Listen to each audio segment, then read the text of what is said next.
Okay, this is my review for the Strikeforce Fedor versus Henderson fight that just ended.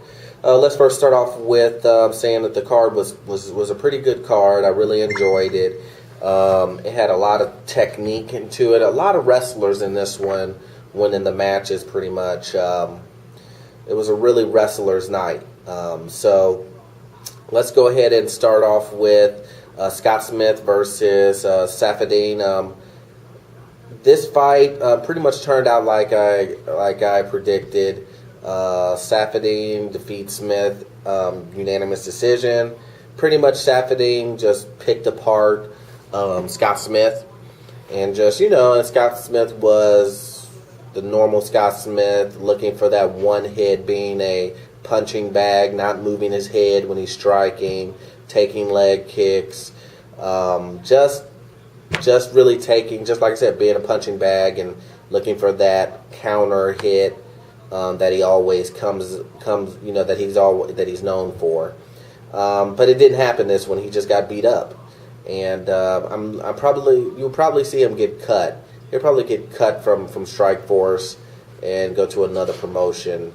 Not to say he's not an exciting fighter, but he's going to have a really short career if that's his fighting style of taking hits like that. But, that's his business. So, anyway, let's move to the next one. We have Paul Daley versus Tyrone Woodley. This fight was interesting because, like I told you guys before, I was really interested in Woodley and really seeing him progress himself. I've seen him, win constantly using his wrestling skills. And you have Paul Daley, who is, mainly a striker, and he just wants to throw bombs and knock people out, and which makes for an exciting fight. But his big Achilles heel is he's really bad against wrestlers because he gets taken down a lot. Well, in this match, I have to give it up to Daley. He actually had very good takedown defense.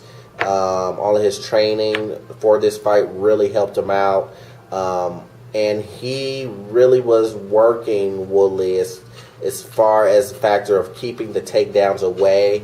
But he lost the fight due to the fact that Woodley kept taking him down and holding him down, and not really doing damage, but pop shot, hitting, just point hitting, and that's what Woodley did. But Woodley really showed a lot of his weaknesses, which was his cardio was horrible.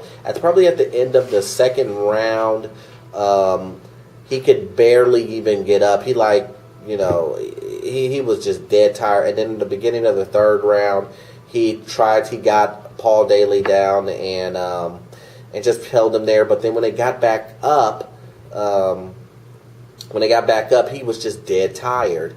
And Daley should have known that all he was going to do was just go for a takedown because he was so tired.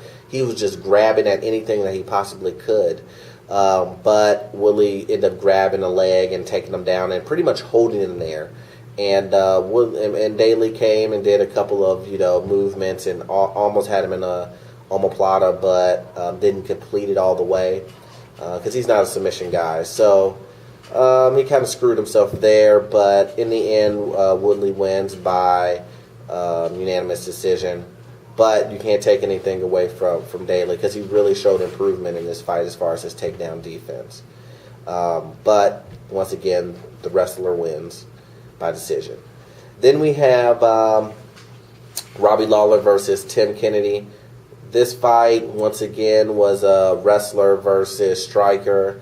Robbie Lawler being the striker, wanting to strike all the time. His movement is incredible. I mean, he did a lot of movement. I mean, unfortunately, the movement really didn't help him because he was just kind of hesitant of really letting his hands go. He just did a lot of movement without throwing the punches, which is useless. And then you have Tim Kennedy, who was throwing front kicks and really mixing it up just to get Robbie Lawler to defend and then go for the takedown. And that's what he did all night long. Takedown. But Tim Kennedy was actually throwing bombs from within the guard, from side position. he was really landing damage against Robbie Lawler. Even though it may not look like it because Tim Kennedy got a cut on his nose, which was gushing out of his face. But once again, the wrestler pretty much dominated the striker, holding him to the ground. And then really in the third round, it really sealed the deal for Tim Kennedy. He got him on the ground and just, I think he hurt him. At some point he hurt him during the takedown or right before the takedown. And just, rained down punches on him while Lawler pretty much did the cradle position. And the fight ended. So once again, Tim Kennedy wins by unanimous decision. Another wrestler. Now, don't get me wrong, guys. Wrestlers, I love wrestlers. Are great. I'm just saying that this is a really big night for wrestlers. And then we have the women's bantamweight championship that was on the line. We have Miesha Tate versus Marlos Kunin. This fight, I picked Kunin to win only because she was a striker. She's very good off her back. She's, submission. She does a lot of submissions. But in this one, once again, it was a wrestler who really took the initiative to push the fight and push, and take down, no matter what. And in this fight, it was a little different because in the end, the wrestler who was taking the striker down pretty much controlled the fight. Controlled all of the rounds all the way up until I think she lost the second round. She lost the second round because Kunin pretty much controlled her using her jiu-jitsu, which is great. It's just excellent to watch that type of technique. But in the third and fourth round and the first round, she pretty much got controlled by Miesha Tate. Kunin got controlled by Miesha Tate due to her wrestling. And in the end, in the fourth round, Miesha Tate ended up catching Kunin in a arm triangle, caught it very tight, jumped from one side to another.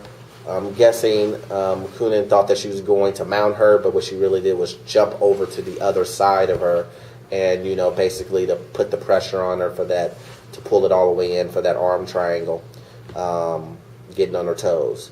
So Miesha Tate is the new women's bantamweight champion. Congratulations. Then we have Dan Henderson versus Fedor for the main event.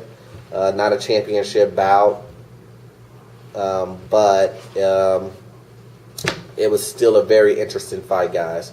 Both of these guys are coming in here with heavy hands. Even though Henderson has a background of wrestling and whatnot, Henderson really doesn't like to use. He really doesn't use his wrestling. He uses it more for escapes and defense, takedown defense. He's really looking to land those heavy the heavy right hand that he has. Fedor is looking to do the same thing. Anyway, these guys start off, explosive, throwing punches. Dan Henderson throwing kind of a wild punch. Fedor throwing even wilder punches. Basically, in the first round, the fight ends, and with Dan Henderson basically catching Fedor. It looked like Fedor caught Henderson first. Henderson falls on the ground.